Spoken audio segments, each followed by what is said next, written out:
สบายดีทุกคนทุกคนวันนี้หากมาหอดจุดนี้แหละที่หอดูไปวันนี้ก็ถึงตาไทยเนาะก็คือถึงคันตอนคันไทยลงไปหอดหันสักลงเอกปั่นเป็นซิกไซเนาะซิกไซปั่นก็บึงไปขี้ฝุ่นบริษัทใส่เอฟเฟกต์เนาะใส่เอฟเฟกต์ก็คือว่าสุดยอดแล้วอัพเป็นโลซี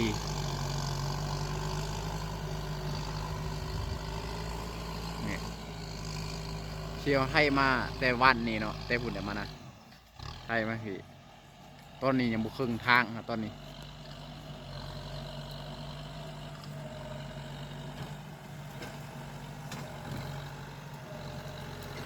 ให้ลงไปกบคืน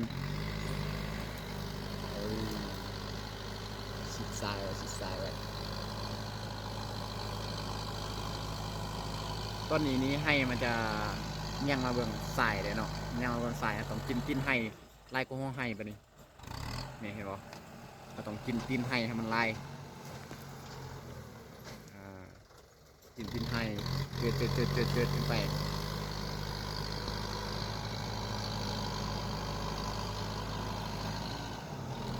โอ้สัตว์ลองสัตว์ดื้อ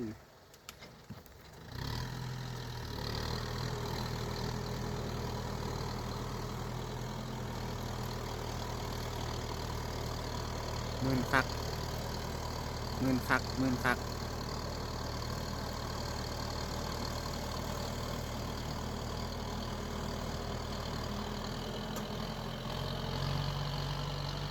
ปานขึ้นตอนนี้ก็คือกินตีนไห้มันลายเอากินตีนไห้ลายเนาะมันเอียงมาเบื้องสายลายนะเห็นให้หลุดขึ้นยาก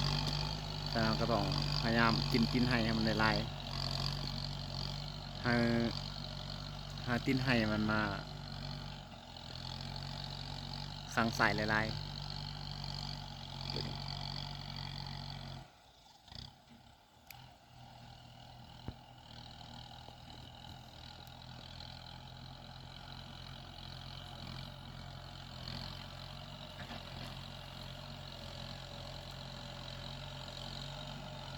ว่าถึงเขากิน2 ใบเนาะแต่ว่ามาหอดตีนไห้เขากินเป็น4 ใบ